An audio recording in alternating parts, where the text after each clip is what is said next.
Descarrilado. Es todo lo que puedo decir.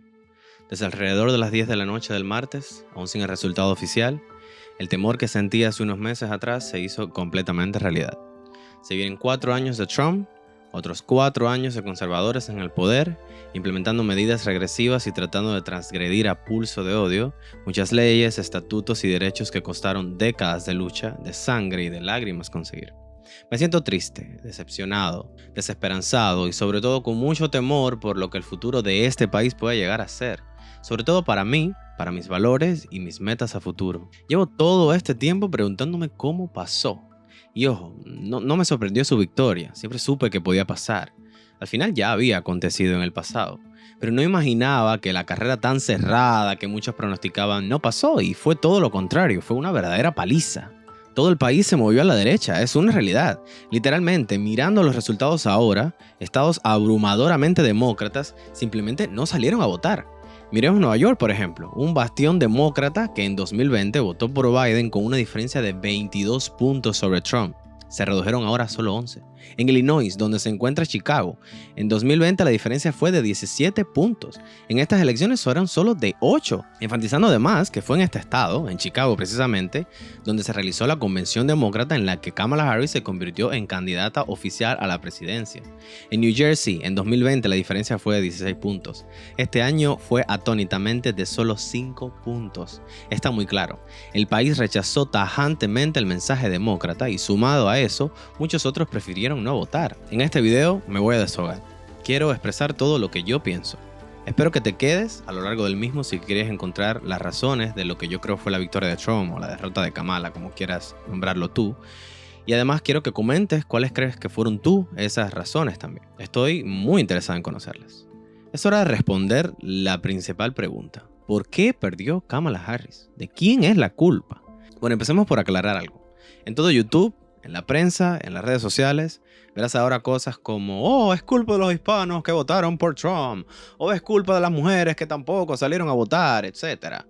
Eso no lo vas a escuchar acá en este video. Yo no voy a culpar al electorado. Yo tengo mis propios criterios y mis propias conclusiones al respecto, pero soy capaz de entender como votante que ejercí mi voto por qué muchos votantes cambiaron ese voto respecto a años atrás y al mismo tiempo también entiendo por qué muchos otros votantes que en 2020 apoyaron a Biden no salieron a votar esta vez. El 99% de la culpa es simplemente del Partido Demócrata y punto. Y ojo, no hablo del electorado demócrata, sino del liderazgo del Partido Demócrata. Es triste ver que muchos mensajes como la preservación de la democracia, los derechos reproductivos o las libertades personales no importan tanto como deberían en la sociedad norteamericana de hoy. Son mensajes que resuenan conmigo y fueron y serán mis prioridades a la hora de votar, sea cual sea el partido o candidato. Pero entiendo que no suenen con la misma fuerza en John y Mary, dos padres de familia, con 2 hijos que tienen que mantener y un salario mal pagado. Sus prioridades serán diferentes a las mías y no puedo atacarlos por eso. Aclaro, siento que se equivocan con el candidato elegido, quien definitivamente no va a resolver esos problemas. La solución no es darle el voto al candidato autoritario, pero puedo entender que el mensaje demócrata no sonó con ellos. Y aclaro también, no quiero decir que no haya votantes que realmente quieran políticas regresivas y de odio y por eso voten por Trump.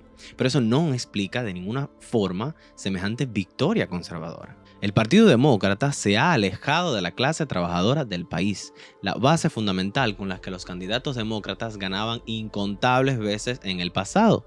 Mirando los datos, en 2020 Joe Biden ganó el voto de aquellos votantes que hacían menos de $50,000 al año por solo 10 puntos. En 2024 Trump recortó la diferencia a 0.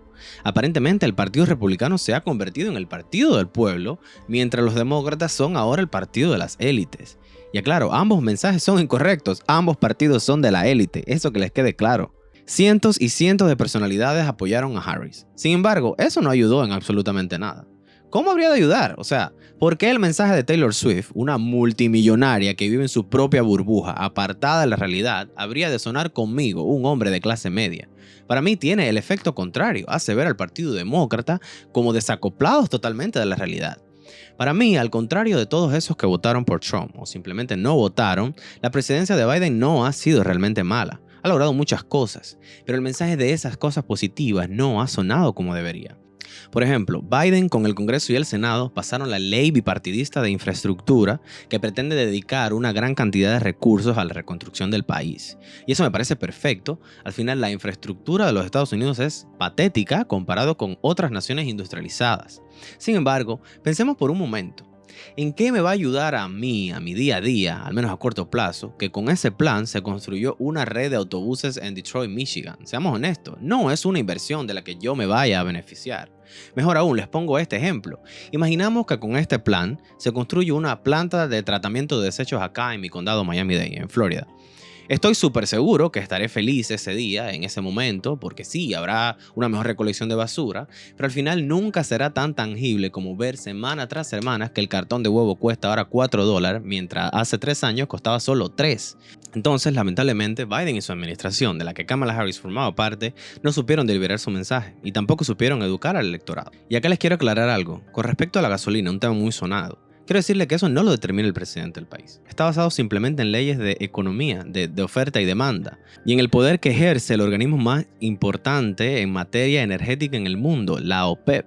Y por supuesto, también lo determina la avaricia de las petroleras, que te encajan varios dólares cada vez que suena la palabra inflación por algún lado.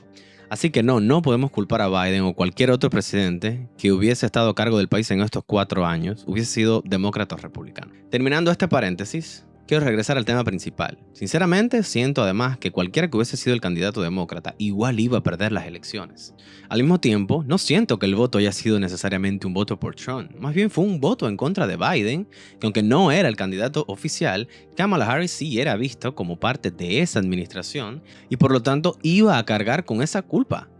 Por otra parte, mientras millones de estadounidenses hacían cada vez más ruido sobre la profundidad de su descontento con el status quo, ese mismo status quo, una parte significativa de los líderes, se centraron en preservar la estabilidad institucional en lugar de reimaginar esas instituciones para que reflejaran los valores que se crearon para servir. En una era de creciente desigualdad e inestabilidad, muchos estadounidenses ya no dan por sentado que es necesario mantener un gobierno normal. Están abiertos a cambiar el sistema si creen que eso hará que la política responda de forma mejor a sus necesidades. No importa si el gobierno es de izquierda, de centro o de derecha, el mundo democrático decide cambiar de dirección si siente que las cosas no van bien con su situación económica. Aclarado esto, lleguemos al punto en el que le decimos al Partido Demócrata qué debería hacer en el futuro. Primero, debería renovar las caras del partido, buscar esos candidatos que tienen por ahí con carisma, energéticos y con un muy buen mensaje. Segundo, parar de creer que los votantes te deben algo. El voto de nadie está garantizado si tú no eres capaz de deliberar sus necesidades. Nosotros los elegimos a ustedes, no viceversa. Los afroamericanos no te deben su derecho a votar, los inmigrantes no te deben su derecho a estar legales acá, los trabajadores no te deben que tengan un puesto de trabajo, porque simplemente esa acción era la acción correcta y nosotros los pusimos a ustedes en ese puesto de liderazgo para que precisamente ustedes tomaran esas acciones.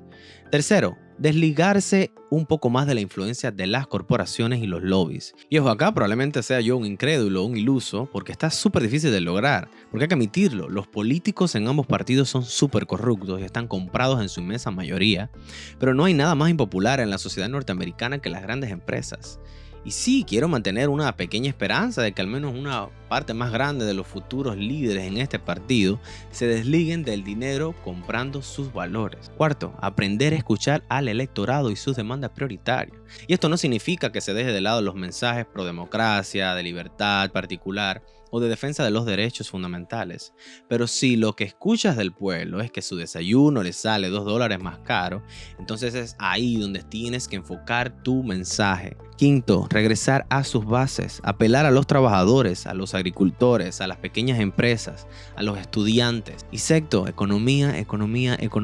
Estos próximos 4 años hay que centrarse en preparar un plan que sea directamente enfocado en levantar a esa clase trabajadora del país. Cómo hacer que sus trabajos sean mejor pagados, con mejores beneficios y con mayores garantías que los protejan. Para el Partido Demócrata, la elección es clara. Las promesas de estabilidad del status quo son un mensaje perdedor. La gente necesita sentir que sus vidas están mejorando y que el partido está dispuesto a luchar y a cumplir por ellos de manera extremadamente tangibles. Si los demócratas siguen confiando en reformas cautelosas y apelaciones a las normas institucionales, pueden descubrir que han dejado un vacío que los autoritarios de extrema derecha están demasiado ansiosos por llenar con promesas de un cambio radical.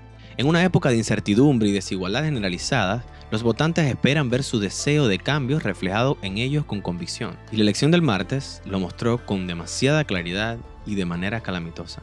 Nos vemos pronto. Por ahora, me despido y que la democracia siempre esté con nosotros. Bye bye.